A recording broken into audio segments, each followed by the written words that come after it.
This is the demilitarized zone that separates North Korea from South Korea. And it's well protected with heavy barbed wire fences, minefields, and it is meant to prevent any incursions by the enemy. And as you can see, it's still serious business.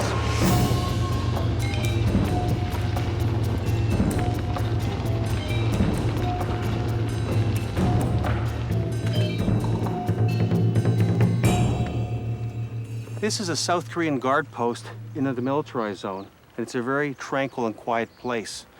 But that really belies the truth, because less than 2 kilometers away is North Korea. And beyond their borders are more than 1 million North Korean soldiers who are poised to potentially attack the South. And on the southern side, more than 600,000 South Korean soldiers are awaiting such an eventuality. But what's amazing about these hills is that in 1951 to 1953, more than 20,000 Canadians served here, exactly in this position. The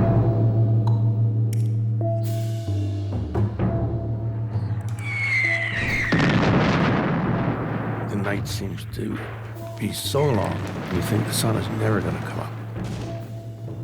You imagined all kinds of things in the dark. I mean, you're standing there by yourself, and the other guy in a slit trench. Your nerves keep you on edge because you know that there are people out there. It's a waiting game and you're waiting for the inevitable.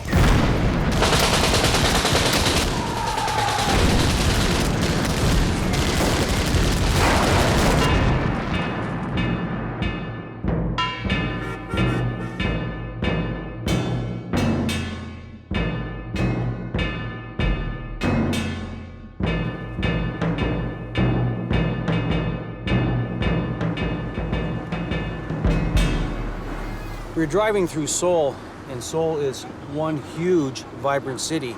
It's very modern. I don't see any buildings that date over 30 years, more or less any will date back to the Korean War. All I've seen of Seoul are the old archival photographs, which really shows the place as a ruin. So it's going to be interesting to try to find out what remnants of the Korean War we can find.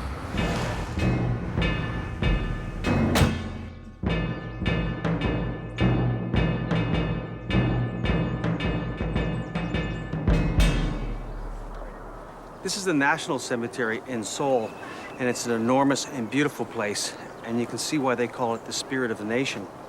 We often think of the Korean War as being somewhat small. When you come here and see the enormity of the suffering of the Korean people, you get a better understanding. There's a building just ahead that is even more poignant. It's the Memorial to the Missing.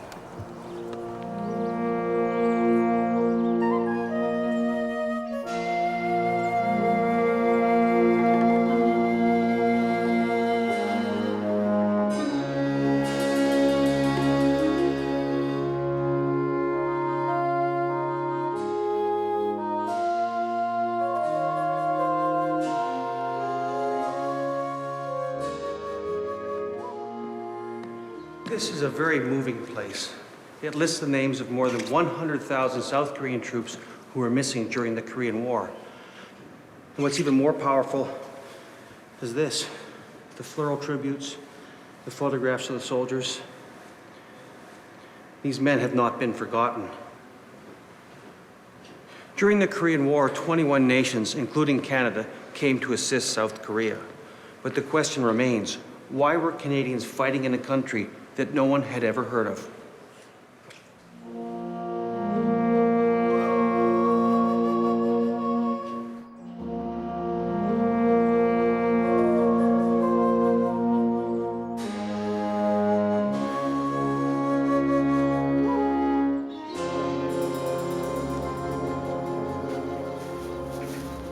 In August 1945, the Americans dropped atomic bombs on Nagasaki and Hiroshima, and the Second World War came to an end.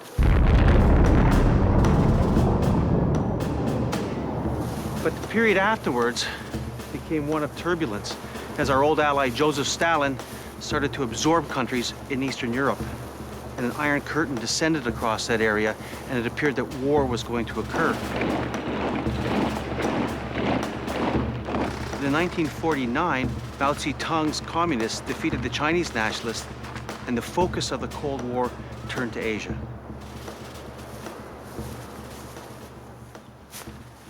There was a possibility of war between Communist China and Formosa, but no one dreamed anything would happen in Korea. But they were wrong. This is the grave of a South Korean soldier killed on June 26, 1950. He was one of thousands of South Korean soldiers killed in the North Korean invasion.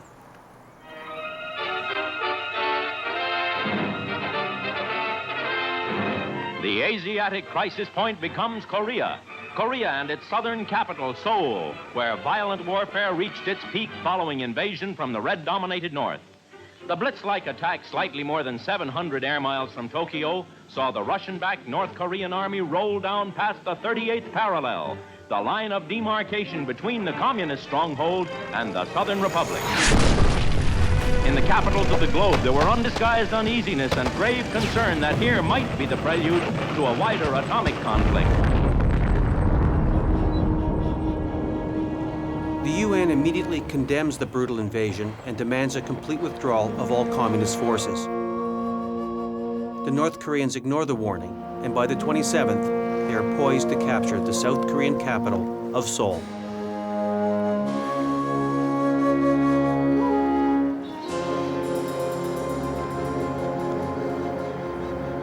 This is the Han River, and today it separates North Seoul from South Seoul. But in 1950, Seoul was a much smaller city, and it was completely on the north side. And there was only one bridge across the Han River. In late June 1950, the civilian population heard about the great successes of the North Korean invading army, and panic set in, and their only way out was this bridge.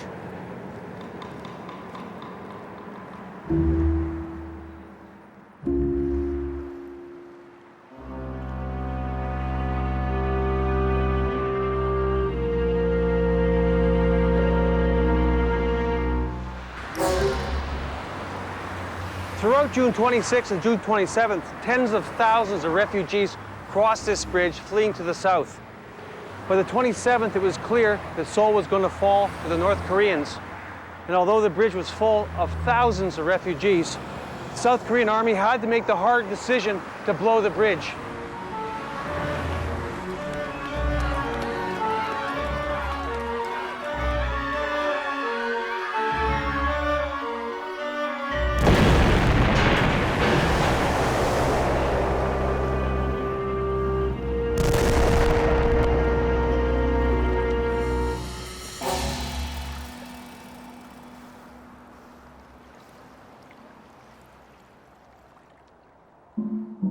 The destruction of the Han River Bridge kills more than 800 South Koreans, but stops the North Korean tanks from advancing. Now, those remaining in Seoul are trapped and at the mercy of the approaching communists. Among them is a 22-year-old student, Kapyong.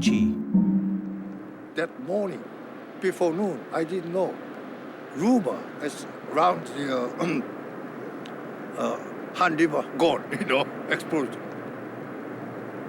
And then, no way out. Now I cannot get out. Around 10 o'clock on the street, tanks coming, so everybody, now the North Korean here.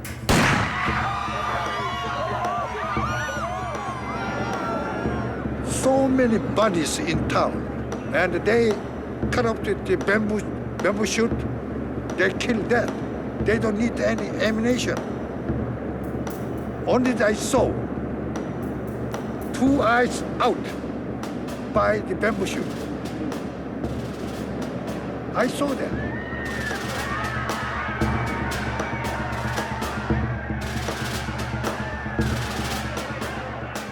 And finally, I asked with my friend, let's go, get out Seoul.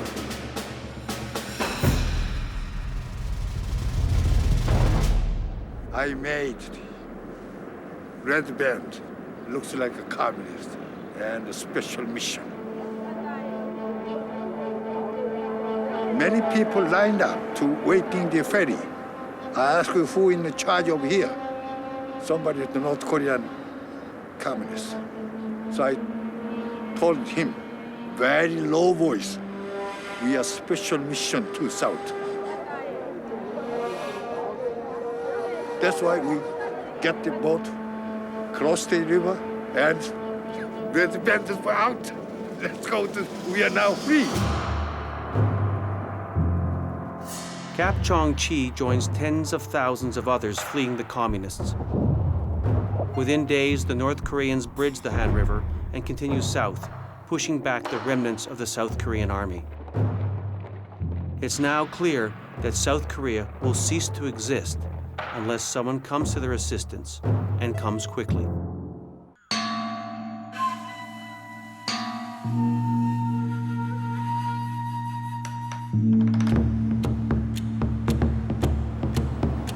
Okay, we're driving on the main highway just north of Seoul, and in this position, the communists are just about a kilometer on the other side of the river.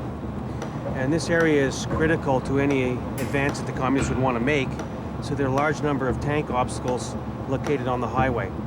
And the overpass we're coming up to is one of those tank obstacles. It looks like a commercial sign and a regular overpass, but it's not. It's actually huge slabs of concrete suspended above 3 columns. And what would happen is, in an emergency situation, they would blow the columns and these large slabs of concrete would come down and provide an obstacle for any communist armor.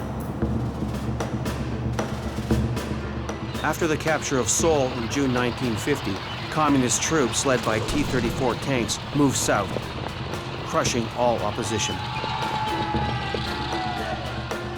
The situation deteriorates so quickly, the UN is forced to act. It realizes if it does not get troops on the ground immediately, South Korea will be lost. Throughout July, thousands of Americans arrive in Korea and are quickly thrown into battle.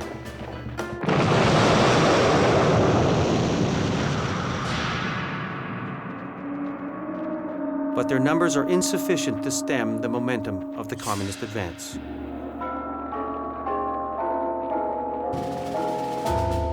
By early August, the Americans and South Koreans are beaten back and on the verge of defeat. They will make their final stand defending a small corner of Korea known as the Pusan perimeter.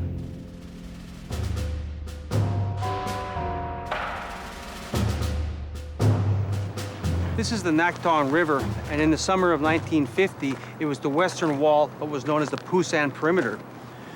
Pusan perimeter was all that was left of South Korea, and the North Koreans had every intention of crushing that position. On the west side of this bridge were the North Koreans, and on the east side were the ROK Army. And they would face off in one of the most decisive battles of the war.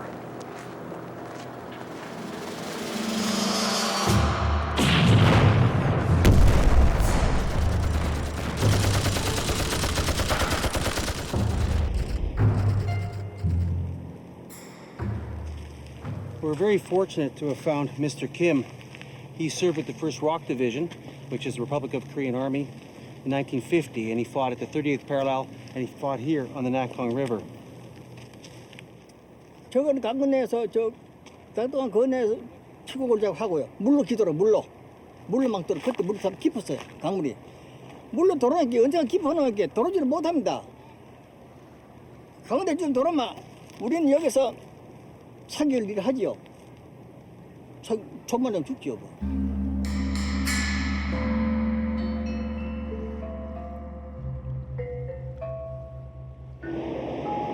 당시 이 낙도강 물이 처음에는 말이죠.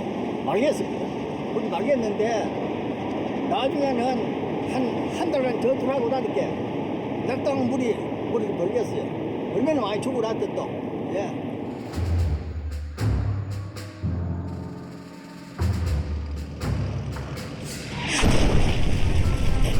The North Koreans attacked with superior numbers of tanks and men.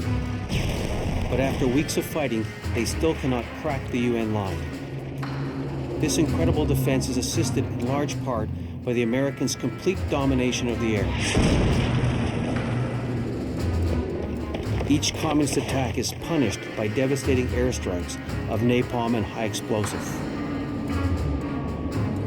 이제 태국 우리로서 태국을 우리 구인들 태국 먹고 특파를 못했습니다.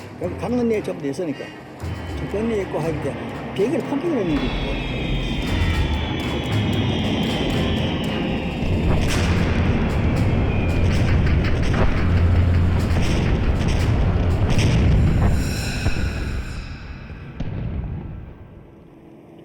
참 심하기 때문에 저기 많이 희생이 많이 돼버리고, 예, 우리 국군에도 큰 도움이 됐죠.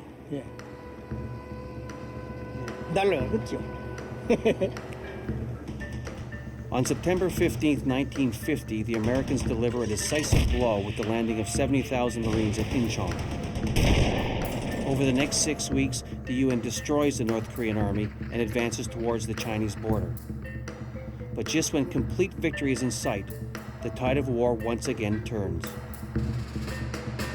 On November 26, 1950, 200,000 Chinese Communist troops attack the UN forces and catch them by complete surprise.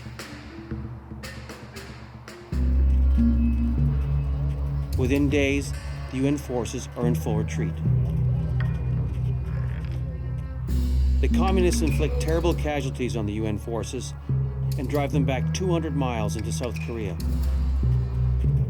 The question of how to deal with the Chinese intervention, whether to strike at targets in China or even use nuclear weapons, paralyzes the American government. The world stands on the brink of total war. It is during this desperate period the first Canadian troops arrive in Korea. We're on a Korean Navy patrol boat just off the port of Busan, or Pusan as it was called during the Korean War. Today you can see it's a very busy port in a city of about 4 million people, but that's not the way it was during the Korean War. Pusan was the port of entry for most Canadians arriving from Japan. It's about a 200-kilometer trip across the sea. And of course, as the men arrived, they would go by the exotic islands and the fishing boats and see that this was truly a strange land.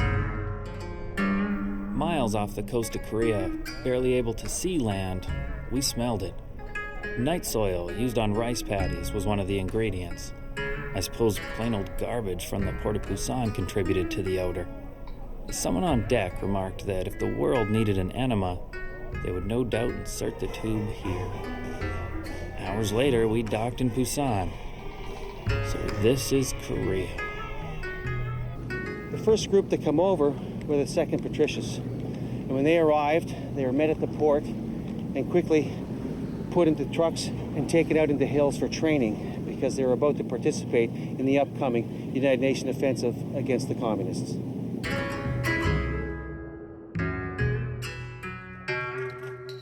The 2nd Battalion PPCLI is fortunate to have an experienced commanding officer, a highly decorated Second World War veteran, Lieutenant Colonel Jim Stone.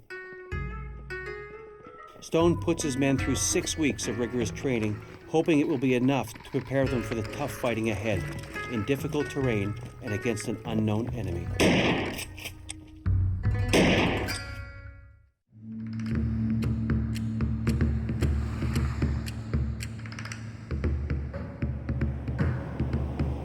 There seems to be a whole pile of false peaks. Yeah. I know where we crossed the valley floor. It wasn't very wide. We are traveling through central Korea trying to find the route the Canadians took on their way to join the UN offensive in early 1951.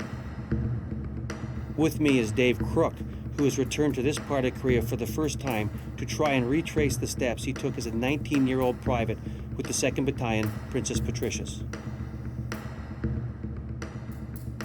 What we're going to do now is we're going to try to find the village called Chom-ni, and really Chom-ni is the jump-off point for the Canadians in the Korean War.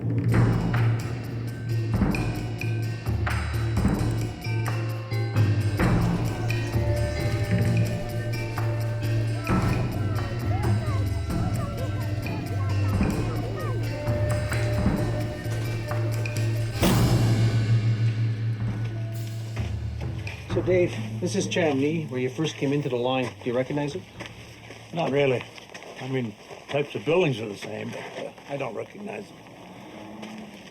We weren't here that long. What do you remember about going into the line for the first time? Well, just up here.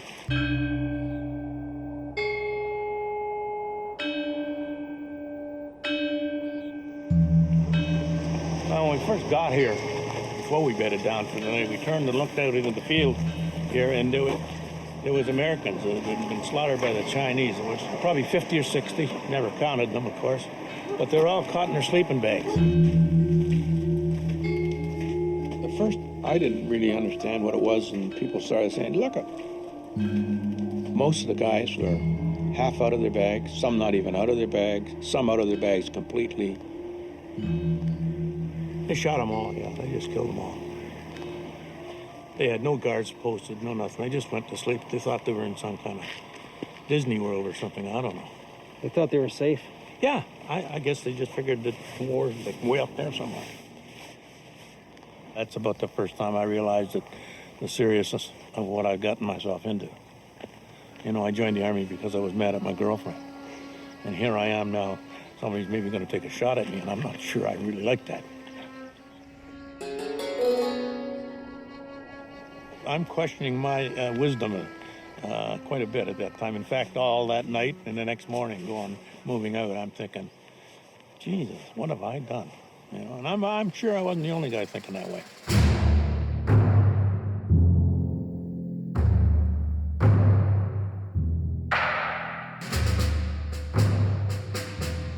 On February 21st, 1951, the UN begins its offensive with the Patricias leading the advance into the hills. They meet little opposition, and it appears the Chinese are fighting a delaying action to cover a full retreat. For the untested Canadians, it will be their first taste of the treacherous Korean terrain of steep mountains in cold winter conditions.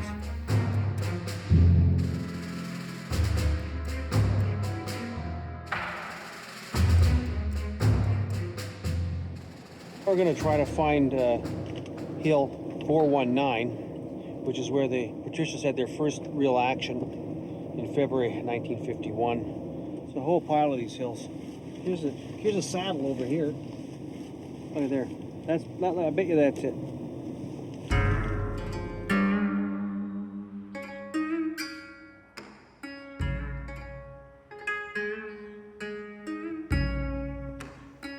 So this could be our baby over here.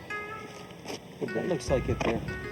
Could be. It depends what's up here. I think around the bend there.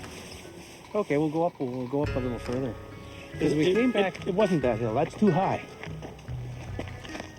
But that means. Yeah, that looks more like it. Okay, we'll get in. Let's go back and try it one more time. Okay.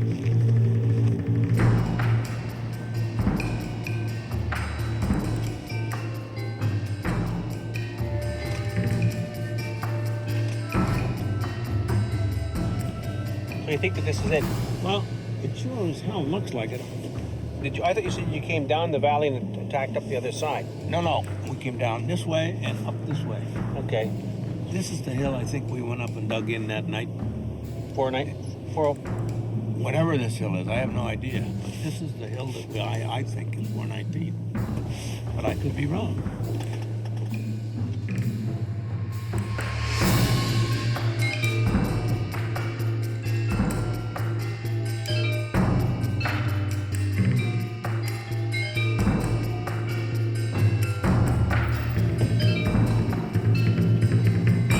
So you think this is it? It sure looks like it to me. I mean, it all fits. It's about the right height. Saddle's there. The other company was dug on the reverse slope there. Hey, come down here and show us where We were up here. Show me we were dug in, how it's set up. Yeah, well, we were dug in on that ridge line up there.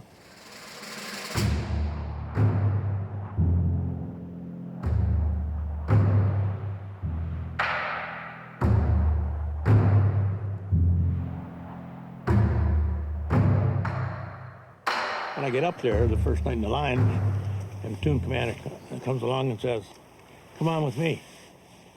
I said, "What do you want?" He said, "We're going on a recce." I said, "Wait a minute, I just got here." I said, "Somebody else must have more experience." "No, you're going," and the radio man. So we came down this draw here, crossed the valley floor, and went up that draw there, I don't know, maybe 200 yards up there, and came back up the hill, and got up the top, and I thought, oh, geez, I did a great job.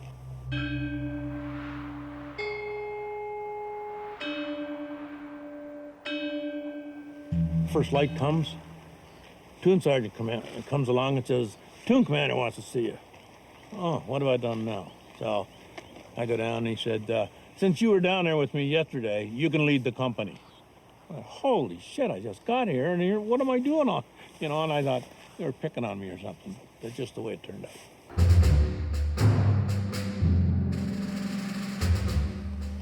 I led the company up to about halfway up the hill. Platoon Sergeant tapped me on the shoulder and said, "Stop. This is as far as we go." And the other company came through just as the first section stepped over a sort of line, you could almost say. The machine gun opened up and cut them all down almost, the whole goddamn section. And I was like one step from going around that corner. And we never did get up there that day.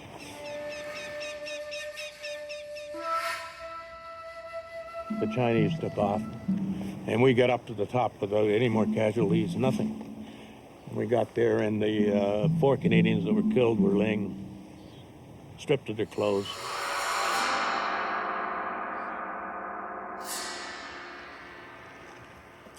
Well, it's the first casualty that I'd seen that way. I mean, they had some other ones, but that was the first one I'd seen. So how did that affect your nerves? Didn't have time to think about it. I mean, yeah, kind of sorry to see 4 guys, but hey, glad it's not me. About the way you think after a while. Did you think the Chinese were gone for good?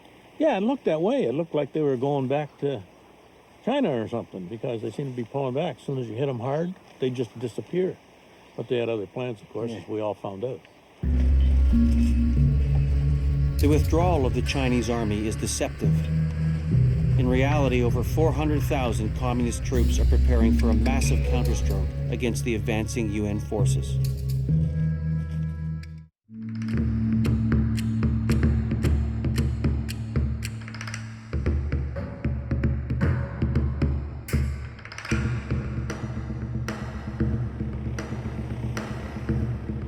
We're just coming into Kapyong village right now, and this is the location where the 2nd Patricius came in April 1951. And Dave, do you recognize it?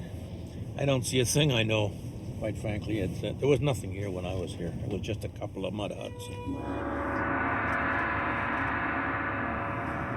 So what were you anticipating when you moved into this location? The guys were enjoying the rest area, doing the normal stuff that they do there. That's when we got the order to move out. We knew we were in for something, but we didn't know it was that big. I mean, or as big as it turned out to be.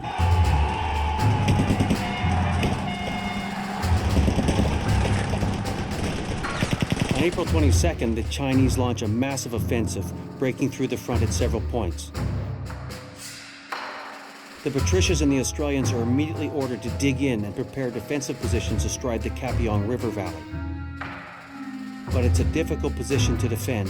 Hill 677 is a steep ridge, 1.5 miles across, and the Patricias have only 700 men to hold the final line, defending the road to Seoul.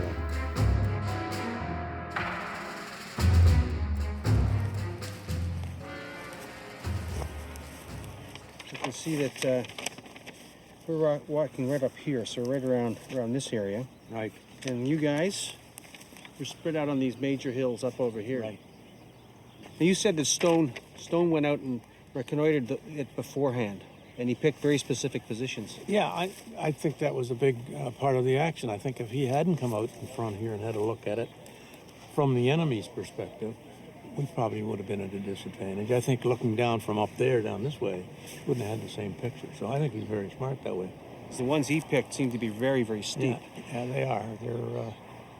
I don't know how the Chinese figured they're ever going to get up there, because it is steep. I couldn't even climb it today, I don't think. So when did you know the Chinese had arrived? This valley was full of refugees and soldiers streaming south. Just hundreds and hundreds of people, and they're going as fast as their little legs can carry them, and we're still here, and you're saying, holy Christ, what are we doing here?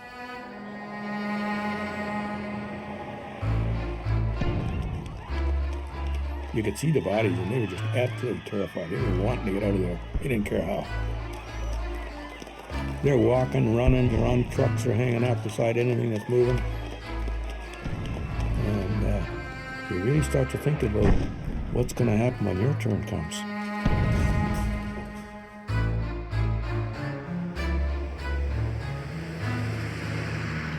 And that road was just full of people. And when the Australians pulled out, they honked their horns and did all that stuff to get people to move out of the way. But if they didn't get out of the way, they just ran over them. And people were trying to climb on the trucks, and the Australians were beating them off with their rifle butts and stuff like that. So only the patricians are blocking the road to Seoul. Only us, yeah. We're the only ones left. And I think Stone made it pretty clear that when we were put up there, he wasn't going to go backwards. He was going to stay. He was stay or die.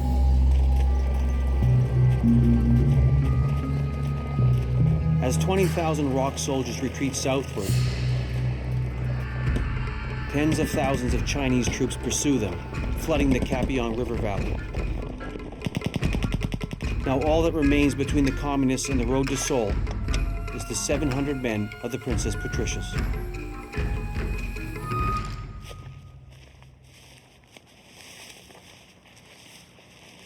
This is your position over here. This is the back of B. And Right. you guys are up at the top there, looking out over the river valley. Yeah. What did you see? Chinese troops coming down in formations, you know, like 6 abreast, walking down the road like they're out for a Sunday walk, but at a double trot. It was like the Roman legions coming down the road.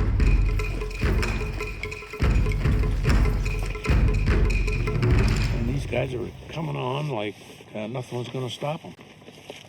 And we, you know, wondered if we could, I guess. I kind of forgot what my thoughts were, but I think I was scared shitless just looking at them.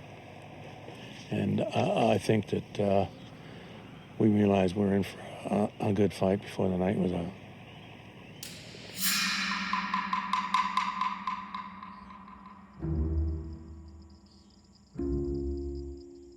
Waiting is the worst part of it. You don't know where they really are until they get up real close.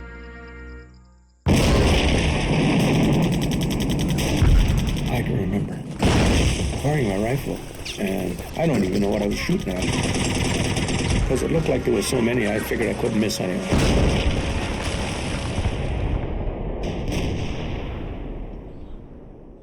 I don't know how they managed to make those guys keep going. Just that part right there is so steep. My God, how did they get up there? Or how did they think they were going to get up there?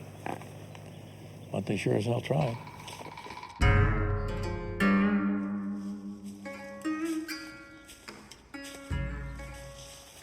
We are climbing up to the top of B Company's position to see if anything remains of the battle. It's very steep and there are no trails, so I doubt any Canadians have been up here since 1951. This is the high point of B Company's position. It's right on the crest of the hill. And you can see here that there's slit trenches all over the place. So I guess it would be like a 2-man slit trench. Of course, it would be a lot deeper then. And they can mount their Brens on the top here. But what's amazing is how steep this hill is. I don't know how the Chinese would have got up here. They'd have to crawl up tree to tree. So you can see how the men could have rolled the grenades down or just kept the pepper fire on them. One of the problems with the Chinese was that they were very quiet. They had rubber shoes, they had cotton uniforms. They were very good at infiltration techniques. So often, even though the terrain was so difficult, they could surprise people. However, on the 24th, 25th of April, they weren't able to surprise the Princess Pats, and they really took it to them as they tried to force their way up these positions. But as the Chinese infiltrated, men further on the ground took care of them. There was a lot of heavy machine guns mounted on half-tracks down in the valley. Stone's strategy for the defense of Kapyong is simply brilliant. One of his best decisions is to locate his half-tracks mounted with 30 and 50 caliber machine guns behind B Company's position. With the men manning the machine guns is Lieutenant Hub Gray. It's an eerie sight. 500 men advancing towards us and not a discernible sound from any of them.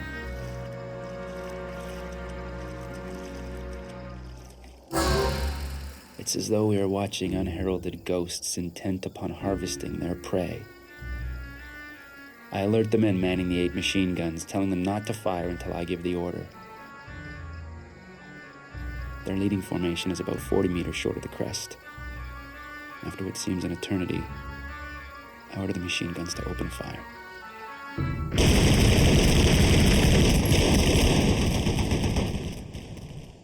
We could hear when they cut loose with the machine guns down there. I'm sure they lost probably 4/5 of those people. A 50 caliber machine gun is, it's about as big as your thumb. It goes through 4 people before it stops.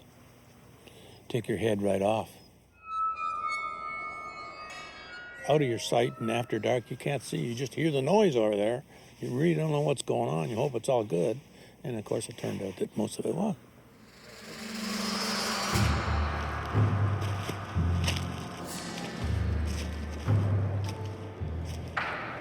We're on the peak of the hill that was B Company's position. This is one of the slit trenches, and here they fought off the Chinese attack on the night of 24-25 April 1951. But while this attack was going on, the Chinese were going to launch another attack against D Company on the hills right over here.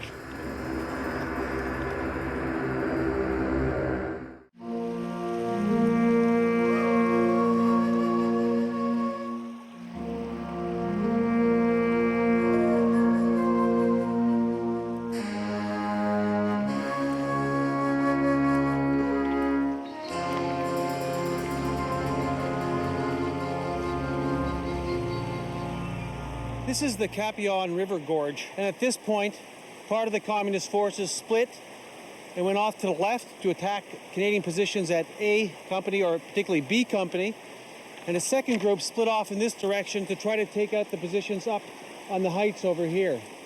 And some of the fiercest fighting took place at D Company's position right on that knob up there. The men are located on all the high points, and really, if the Chinese want them, they're going to have to come up and get them.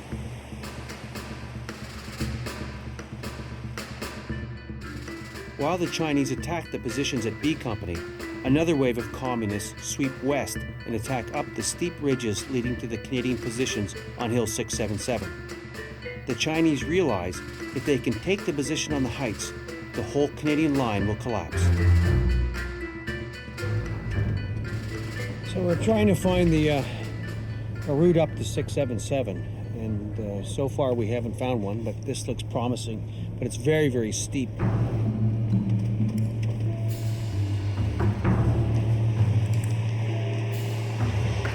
저 위로 올라가는 길은 산으로 더 올라가는 길은 아예 없는 겁니까? 여기서 이제 등산로가 가들기라고 저 꼭대기라고 저 백등리 중쪽까지 가는 데가 있고요. 등산로가. And only from here there is a small trail walking up to the hill. So Like up there? you cannot drive. So from here you have to walk over.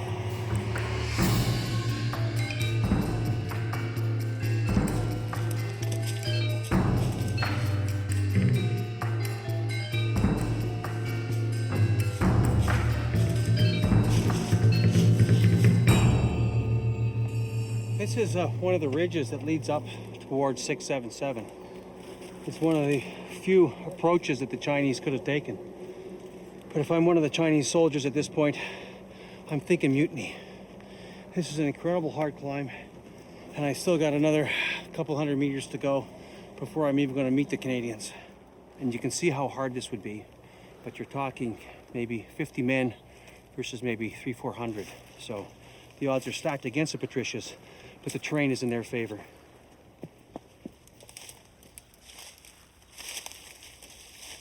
This is an amazing find. This appears to be one of the gun pits of 12th Platoon East.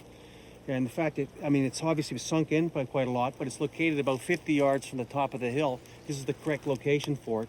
12th Platoon was split in two. The other part was on the other side of this ridge. This area was protected from 11th Platoon, which was up in this area here. And as you can see, there's almost no chance for the Chinese to get up in this area. But this is a real piece of Canadian history. From here, they could have their Bren guns, and they had about 2 sections of men operating out of this area. But what's really happening, this area was safe. But on the other side of this ridge, things are going really bad. And there's some incredible fighting going on at 10th Platoon. Fortunately, number 10 platoon is commanded by an experienced Second World War veteran, Lieutenant Mike Levy. Throughout the early morning of the 25th, Levy's men repulsed wave after wave of determined enemy attacks.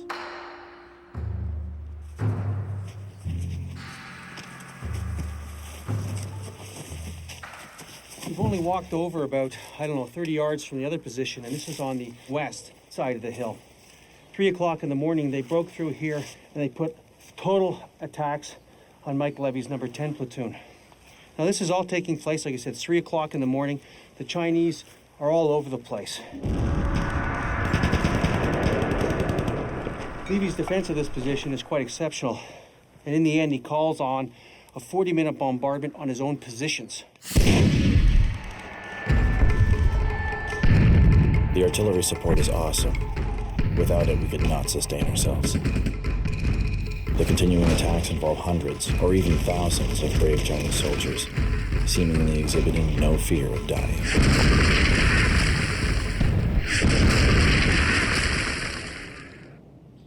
The stand of both 10 platoon and 12 platoon saved the day. They stopped the Chinese here cold.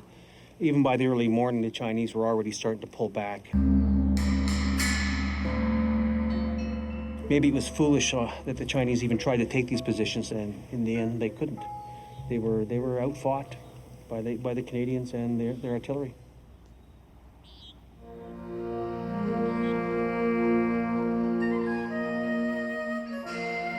By the morning of April 25th, after 8 hours of heavy fighting, the Chinese stopped their attacks on the Canadians. The stubborn defense by the Patricias inflicts terrible casualties on the Chinese and prevents the communist breakthrough. Although the Patricias fight off an attacking force of 7,000 Chinese, they suffer remarkably few casualties, with only 10 killed and 23 wounded, a testament to the skill with which the position had been organized and defended. The stand by the Patricias at Kapyong was exceptional, but it took a Korean to truly respect their achievement by raising a monument to their memory. It is no accident that this man who so honors the Canadians is himself a survivor of the Korean War, Kapyong. This is an amazingly sincere gesture by the Korean people to remember the Canadians, and it's very touching as a Canadian to come back and to see this. It's deeply touching. Well, not only the Canadians, even Koreans, we got to remember. I mentioned the battle map. That's the 250 CLI sector. 677 right there. When I come to a place like this and I see where I was on this stone and I can look up at the hill there and see the actual spot, it's powerful. It's very moving, and you start to remember some things that you kind of like to have forgotten. But it is really, really great to see this. It's wonderful. It's a great tribute to the Canadian people from you. Thank you. Before we leave, I want to present South Korean veterans to this stone, this present to your all the battlefield stone. Thank you so much.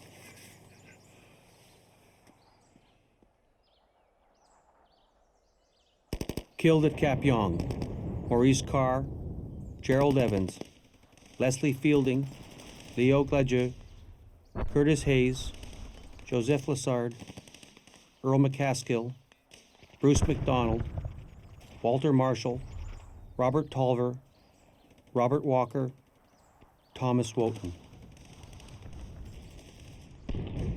I look at the place where we were and remember what happened there. Remember the people that died there. And sometimes it's tough to talk about it. You keep saying to yourself, why me? How come I'm still here? And there isn't an answer. You can't answer it. You don't know why.